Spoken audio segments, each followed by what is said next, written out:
I suppose let's go ahead and just jump right into it. Yeah. Talk to Caleb in Ohio.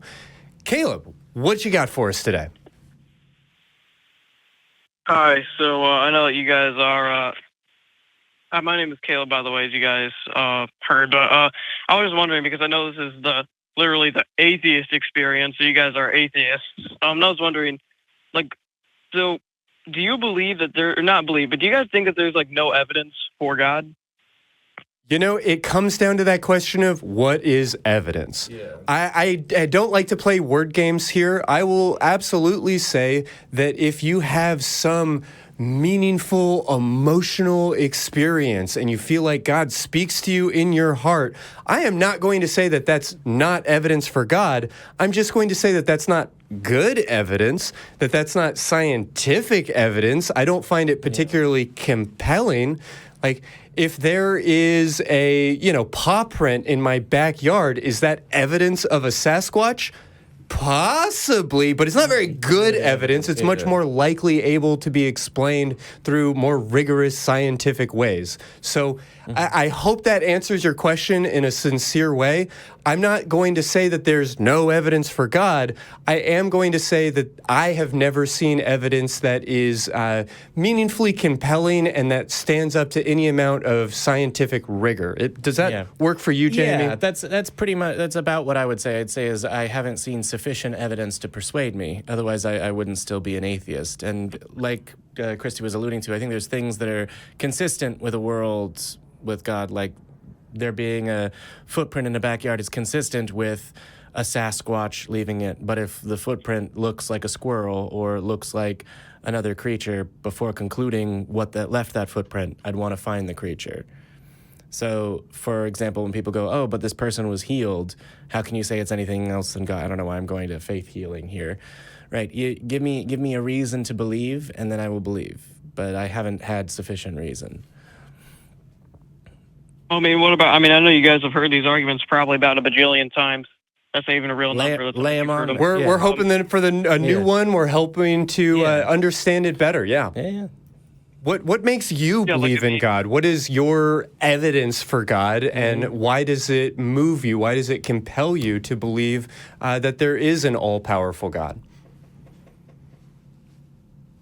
Well, I think that the different things like the cosmological argument, the teleological argument, and the moral argument are pretty good, convincing arguments. Because, I mean, literally, there's Christians who do believe the Big Bang happened. There are some Christians who don't. But whether it happened or not, I don't think it make or breaks Christianity. And I actually think it's pretty good evidence for God. The observable universe began with a Big Bang is part of your evidence for the existence of a God, just to clarify? Well, yeah, because literally there was a point when the Big Bang Theory says that there was a point when everything in the universe was compact down to a point that was so small. Like even Stephen Hawking, I mean, not that I agree with everything he has to say. I mean, he's a smart guy, though. He even said, he was asked what was there before the Big Bang. There was nothing. And Yes, you couldn't say the universe came about naturally, the Big Bang happened naturally, because there was no natural law. There wasn't nature or anything like that. And so I feel like, and I'm not just placing God in there, but if we observe that matter and stuff like that doesn't just appear out of nowhere, then I feel like that's not just inserting God in there just to say, this is evidence for God, And then there's Sorry to jump in here just real quick, because the cosmology of it, what you've just described when they talk about there being nothing and then there being matter and energy, is matter and energy coming out of a state where there wasn't matter and energy. Right, so the universe being different than being a four-dimensional space with matter and energy is what occurred. So it is kind of inserting God in there to say, oh, well, that's where God goes because we don't know where it is. It just sort of feels like an extension of the God of the gaps argument, right? So people that can do math beyond what I can and that have observed cosmology beyond what I have made observations and calculations back to the Planck time after the Big Bang, and their description of it, they use the word nothing, meaning not matter and energy, but there are things there the way that the common usage of the word thing would describe. So there was something there that isn't matter and energy, and it in a rapid expansion event that's well beyond my ability to explain better than this, then you get the observable universe that has matter and energy in it. But trying to link an event that occurred more than 13 billion years ago to the specific lives of a specific species of mammals on a specific planet on one arm of one galaxy in an ever-expanding universe seems to be placing a significant amount of importance on human beings that the universe doesn't suggest. It seems more reasonable to me to believe that... Not suggest it? Sorry? You said the universe does not suggest, how does it not?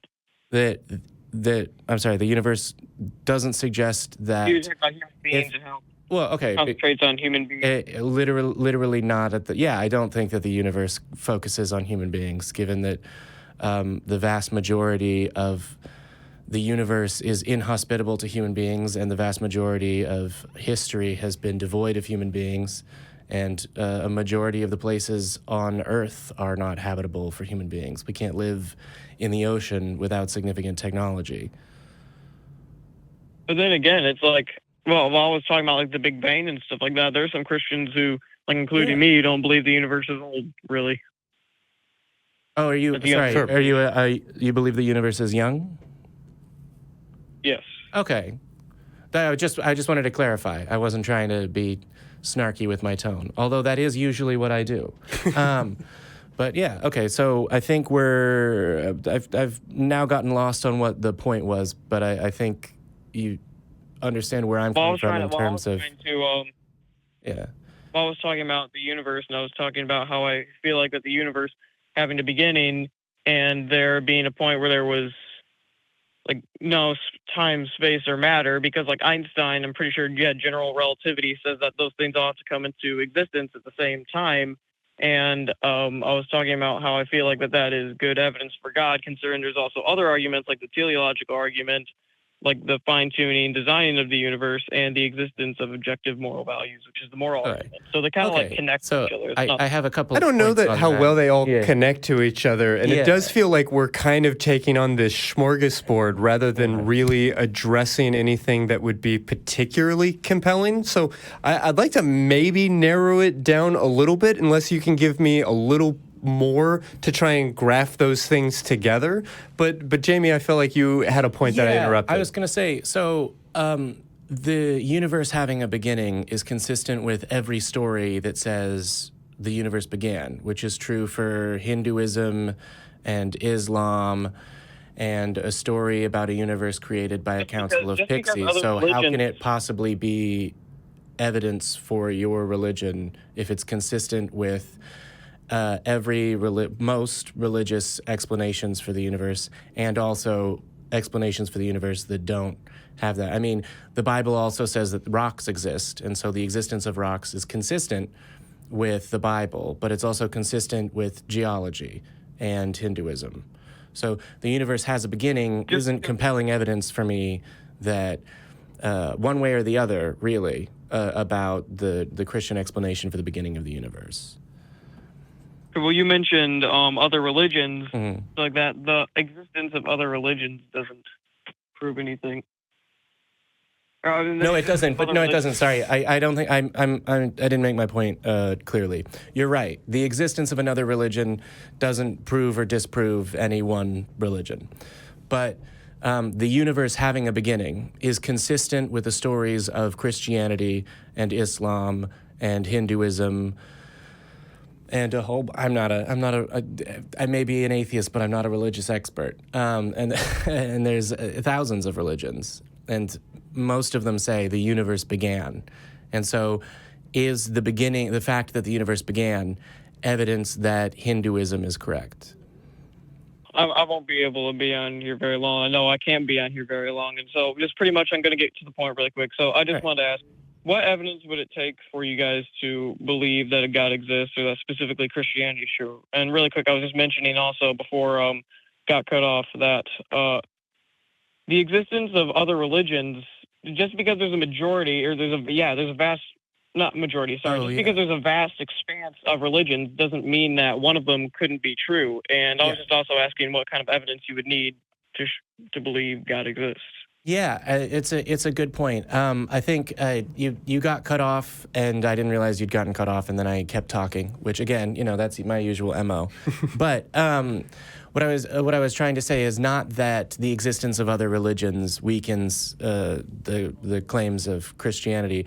It's that the universe having a beginning, that observation is equally strong evidence for Hinduism and Buddhism and Islam and Christianity and Judaism and Shintoism and a number of other religions. So saying, well, the universe had a beginning, therefore the Christian explanation for the beginning of the universe is more likely, I'd say, well, no, it's not strong evidence for that. It's something that's consistent with 10,000 possible explanations, including Big Bang cosmology. No religion at all. No religion at all. Right, sure. Yeah.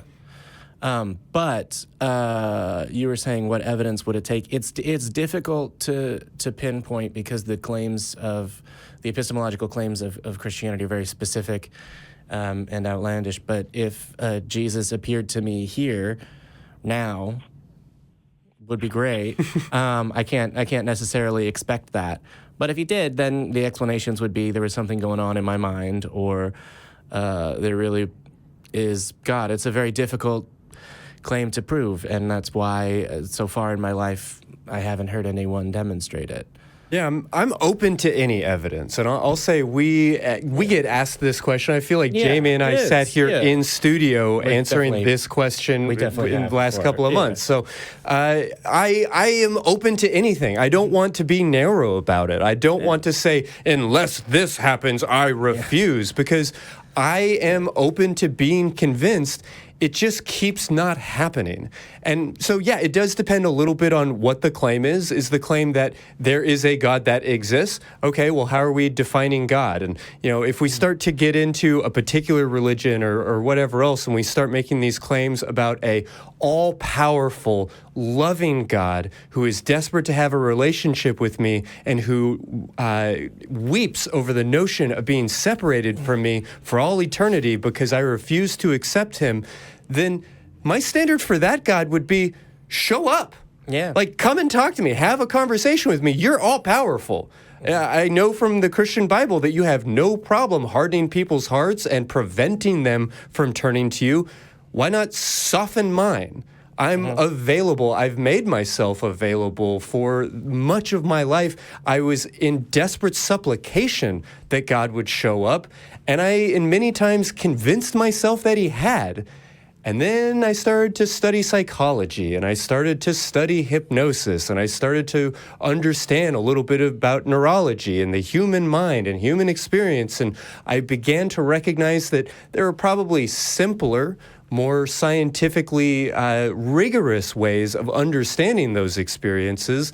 And I would like for an all-powerful God to show me something himself, to show me something where that's not the case. Yeah. So I don't want to define it by limiting it. I just want to say that it needs to make sense. It needs to be compelling. It needs to perhaps make a novel prediction about the future. It needs to perhaps be able to be understood with a little bit of scientific rigor, because even if a bush burst into flames in front of me and started speaking, I have to acknowledge that there are plenty of natural explanations for what could be causing that experience.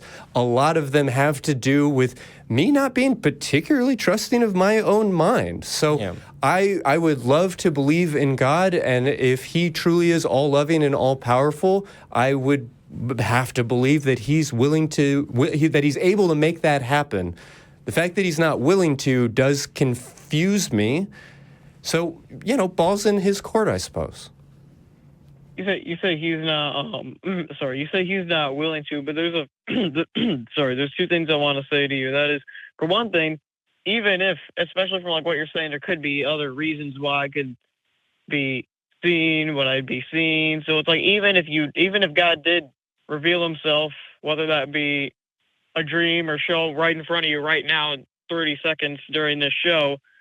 Please, if it happened on air, that would be so helpful for all of us. Cool. I mean, think about how many literally billions of souls could be saved if God showed up in this room on this broadcast right now. I mean, we are a relatively small corner of YouTube, a relatively small corner of the entire internet. But if Jesus showed up, if we would he be showed the up right only now, corner of the internet. such a ratings bonanza. I mean, sweep week. Like, it would be fantastic.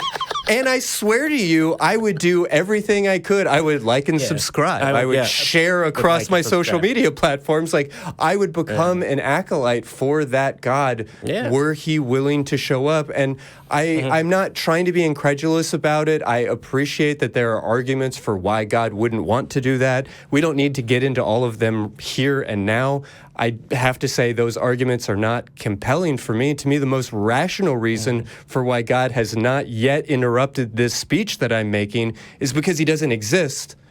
But perhaps he does, and I am open to evidence that he does exist. I've seen evidence, as we discussed at the beginning, but nothing compelling, nothing good, no good evidence. Yeah. Well, what is good evidence against God? Like, what is something like? I mean, I know you'd probably say. So it's a little bit like someone telling me that there's this man and he wants to have a personal relationship with me and he's all powerful and all loving, but he won't pick up the phone and call me. And at a certain point, I have to believe, girl, he ain't interested in me if he ain't reaching out. Like really quick, you said Sorry? Really quick, you said the Bible would have to make predictions or something like that, like accurately or something like that? Novel predictions about the future. So there's the prophecies in Daniel, and we can have a conversation about that. But the prophecies in Daniel are not specific. Additionally, they were fulfilled by people that were aware of them. They're not specific to a particular day. So when people now, for example, the Westphalian prophecy of the end of days in the 1800s was very specific. That's a prophecy that would be impressive. The world is going to end on X day. And then when on that day, the trumpets sound and Gabriel blows his horn and the various, there's scorpion beasts. There's lots of stuff that's supposed to happen during the rapture. I don't remember it all off the top of my head. That happening on a specific day, okay, that's a prediction. But there being ancient Jewish prophecies, basically, that Jewish people say have not come to pass yet, that Christian people say have come to pass, is not more impressive to me than any of the other false prophets, forgive me for saying it that way, but any of the other prophets throughout human history that have made claims of, oh, they're coming for us, right? When in Waco, the Branch Davidians, the Branch Davidians, yes, he made a prophecy that they're coming for us and it's all going to end in fire. And then the law enforcement showed up and it all ended in fire. Is that a fulfilled divine prophecy? Are the Branch Davidians correct? I don't think so. I think that it was a splintered religious group that probably falls into the classification of a cult that predicted successfully that if they stockpiled a bunch of guns, the Texas law enforcement was not going to take a keen eye on that and might very well do some questionable things. Well, now I don't want to find myself stumbling into whether or not that law enforcement response was justified, which is not. But the problem is if it tells me something I don't already know, right? So a prediction of, hey, empires will rise and fall is always true. But if it explained, for example, if God provided a quantum theory of gravity and then just boom, the whole universe is explained in a single moment by a re-emerging Jesus that appears and lays this out, he's still going to have a lot of explaining to do for all of the atrocities that he's evidently either made happen or allowed to happen to millions of human beings over thousands of generations that are absolutely atrocious. But that would be very persuasive that he was God. Sorry, I didn't mean to talk over you. Okay, well, I just wanted to say that really quick. You were talking about the Bible making it. Okay, so really quick, do you believe that a man named Jesus existed? I mean, I dated a man named Jesus, but so I know that at least one existed. But sure, I'll grant the historical Jesus. Yeah, I believe there was a Jesus. Yeah, I mean, like whether you believe he performed miracles or he really rose or whether he was just some crazy guy, just like I was just wondering if you believe that Jesus existed. But anyway, so in Isaiah, which is the Old Testament, bear with me here. So this is Isaiah 9:7. It says. It mentions, and so I know at the beginning you guys might think, what do you mean anybody could do this? But I'm just saying, it says like of the greatness, it says, it mentions, oh wait, so never mind, it's Isaiah 9:6-7. It says, for to us a child is born, to us a son is given, the government will be on his shoulders, and he will be called Wonderful Counselor, Mighty God, Everlasting Father, Prince of Peace. And this is verse 7, what I'm saying. Of the greatness of his government and peace, there will be no end. He will reign on David's throne and over his kingdom. And so you see, they're talking about like Jesus right there. And so it's talking about like David, because like historically, you can see like from documents stuff like that, like because like if you believe David was a real person too, right? You might not believe that like he just had. Okay, I'm waiting right? for the part though where Jesus has the government on his shoulders. Like that prediction hasn't come true. Yeah, and I don't mean to pile on, but what about Jesus's own prediction that he would return within a generation and before his disciples would even have an opportunity to spread the gospel across the region? That prediction did not come true. So if we're ranking like, well, this could have been, but this way, but none of it is meaningfully compelling. Yeah. And we've gotten pretty far from the start of your call, which just does seem to be a little bit of a grab bag of like, but why don't you guys get it? Yeah. We don't get it because if you start to take any one of the planks in this argument and evaluate them specifically, they all fall apart. And when you just throw a whole bunch of them at us, yeah, it takes a little bit longer and it's a little bit more confusing to pick them apart, but it doesn't actually change the individual ingredients in this stew you're cooking. Okay, so the beginning of my call, I've been on here for a little while. I don't know how much longer you guys are going to have me. But at the beginning of my call, I was just simply mentioning that I was talking about the beginning of the universe, and I was talking about like I myself am unsure about what I believe about the Big Bang. Of course, like I said, I am a young Earth creationist, stuff like that, and I was just mentioning how even Stephen Hawking was saying that before the Big Bang there was nothing, and we don't see nothing create things, just like we don't see things appear out of like thin air. And stuff like that. For you to quote Stephen Hawking in that way, it feels pretty off base for me. We're more than overly generalizing and summarizing. Jamie, please. Yeah, so I was going to say, so Stephen Hawking, I would put money down, would have said that before the Big Bang there was nothing. But he wouldn't have then continued with, we don't see nothing creating things. Because I didn't say Cosmological. I added my own things. Yes, except yes, but so hold on. But Caleb, here's the problem: is what he is saying is what we saw is a universe without energy and matter and space, and we don't have an explanation for how it occurred. And when you say, well, we don't see nothing creating things, well, by the definition of the word nothing that he's using in that sentence, you've never seen nothing. We have one nothing that we have observed, and it's the nothing that existed before the Big Bang. So the only time we've ever witnessed nothing, it created the universe. So 100% of the observable nothings that we have were immediately before the creation of the universe. So I think, yes, this did come from nothing in the sense of Big Bang cosmology. But I can only defend that as well as I understand it, and I can't even do calculus. So we're going to reach the end of my ability to supply an answer here, I think. How does that sit with you, Caleb? How does what sound? Like I heard what you're saying. Yeah, but there isn't nothing now, right? There's things. There's four-dimensional space-time and matter, energy, the sun, an eclipse tomorrow. Even your vacuum has things in it. What he's trying to explain is that we don't have a nothing available to us to experiment with and observe in the sense of Hawking's nothingness. Yeah. So when you say we don't see nothing creating things. Well, we do. We've only seen one nothing, and it created things. Yeah, and it created, I'm using air quotes here, Sure. the universe. Like, it preceded I feel like it's the universe as we are. But now, it's in our lifetimes, in the last 14.5 billion years, there's been something.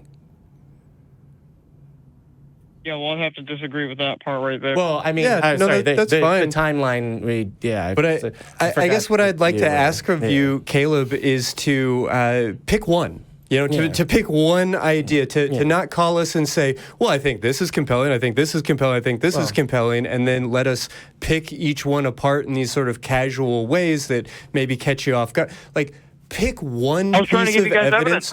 I hear you, Caleb. I'm trying to explain what I would like for you to do. It's a request. You don't have to honor it. But what I would like for you to do is to go home and find the one reason. You want to get into the teleological argument? You want to get into the moral argument? Pick one. Become an expert on it. Like read up, learn all of these things. Don't sort of vaguely quote the notion of Stephen Hawking's, but get into, if not his direct work, if you don't have a background for it, develop that background. Become as much of an expert as you're comfortable and capable of becoming on any one of these subjects, and then really drill down on it and give us a call back and show us how even one of these arguments is overwhelming, and let us be overwhelmed. We would love for you to convince us, but you need to maybe specialize a little bit more rather than just throwing a bunch at us and hoping that some of it will stick or that we won't be able to bat it all down as fast as it's coming.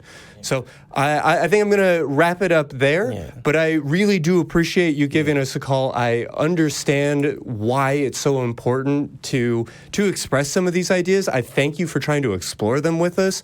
And I would just ask you to maybe familiarize yourself with any one of those arguments as much as you can and to hit us up in the future. And I'll just add real quick before you go, Caleb. I do appreciate you trying to find more than one avenue. I guess I differ from my co-host there a little bit.